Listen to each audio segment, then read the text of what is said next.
আসসালামু আলাইকুম ওরহমতুল্লাহি বারাকাতুহু।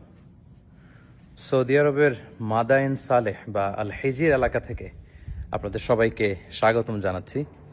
আমরা প্রায় আজকে মদিনা থেকে 350 কিলোমিটার পথ পাড়ি দিয়ে মাদায়েন সালেহতে এসে পৌঁছেছি।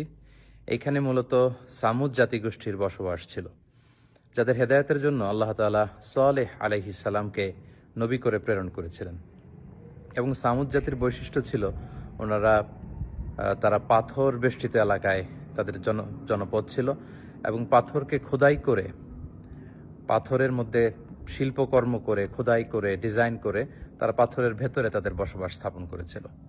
এবং সালেহ আলাইহিস সালাম যখন সামুদ জাতিগোষ্ঠীকে এক আল্লাহর দাওয়াত দেন, তখন সামুদ গোষ্ঠী নবুয়তির প্রমাণ হিসেবে সালেহ আলাইহিস সালামের কাছে একটি উট দাবি করেছিল যে আপনি যদি পাহাড়ের ভেতর থেকে একটি ওট বের করে আনতে পারেন, সেই ওট যদি এসে বাচ্চা প্রসব করে এবং দুধ দেয়, সেটা খাওয়ার পরে আমরা বুঝবো যে আপনি নবী। এবং তিনি দোয়া করলেন সাল্লাল্লাহু আলাইহি ওয়াসাল্লাম আল্লাহর কাছে। আল্লাহ তাআলা পাহাড় থেকে একটি 10 মাসের গর্ভধারণী উটকে তিনি বের করে আনলেন। কিন্তু সাল্লাল্লাহু আলাইহি ওয়াসাল্লামের উম্মত সামুদ জাতি এটা দেখেও তারা বিশ্বাস করলো না এবং উটটিকে হত্যা করলো কিছুদিন পরে। এবং তাদের এই ধৃষ্টতার জবাব হিসেবে, শাস্তি হিসেবে আল্লাহ তাআলা জিবরিল আলাইহিস সালামকে পাঠালেন। উনি এসে একটা সাইহা বা সাউন্ড ওয়েভ, বিশাল একটি শব্দ তরঙ্গের মধ্য দিয়ে এমন বিকট আওয়াজ করলেন, ফলে সামুদ জাতি সমূলে নির্মূল হয়ে গেল, তাদের কানের পর্দা ফেটে সব লাশ হয়ে পড়ে রইল।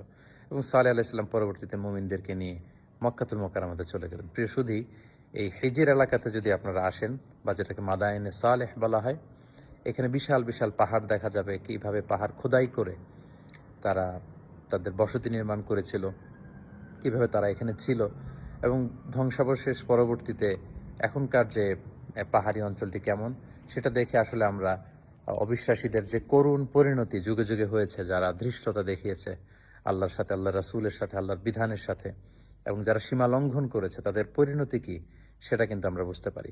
এবং তাদের এই পৃথিবী থেকে বিদায় নেয়ার পরে কেমন রয়ে গেল ইতিহাসের চিহ্ন হয়ে এই মাদায়েনে সালেহ বা হিজর এলাকাটি, সেটি পরিদর্শনের জন্য আমরা এসেছি। আল্লাহ তাআলা কোরআনে বলেছেন, ফানদুরু কাইফা কানা আকিবাতুল মুকাজ্জিবিন, তোমরা পৃথিবী ঘুরে বেড়াও এবং অবিশ্বাসীদের সাথে আল্লাহ তাআলা যারা মিথ্যা প্রতিপন্ন করেছে আল্লাহর বিধানকে, আল্লাহর আইনকে, তাদের সাথে আমি কি আচরণ করেছি সেটা তোমরা ঘুরে দেখো এবং সেখান থেকে তোমরা শিক্ষা নাও। আল্লাহ তাআলা আমাদের সবাইকে অতীতের যে জাতিগোষ্ঠীকে আল্লাহ তাআলা পাপের কারণে ধ্বংস করেছেন, তাদের এই সমস্ত ধ্বংসাবশেষ দেখে আমরা যেন শিক্ষা হাসিল করতে পারি, সেখান থেকে আমাদের নিজেদের জীবনে যেন আমরা পরিবর্তন আনতে পারি। আল্লাহ তাআলা আমাদের সবাইকে সেই ব্যাপারগুলো বোঝার এবং আমল করার তৌফিক দান করুক।